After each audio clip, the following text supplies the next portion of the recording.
bertekad selama kami masih hidup kami akan terus berjuang.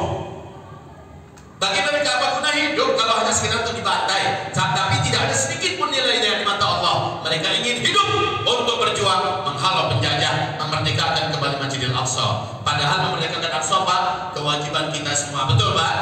Memerdekakan Masjidil Aqsa kewajiban kita bersama. Jadi kaum muslimin ini dipikul oleh para pejuang di Palestina.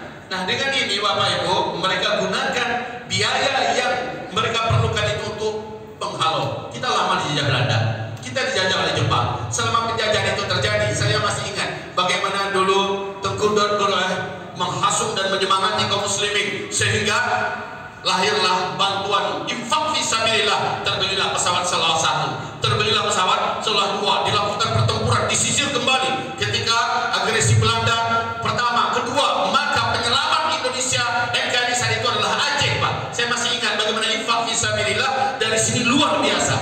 Maka infak fisabilillah adalah dana yang dikeluarkan untuk memerangi musuh-musuh Allah.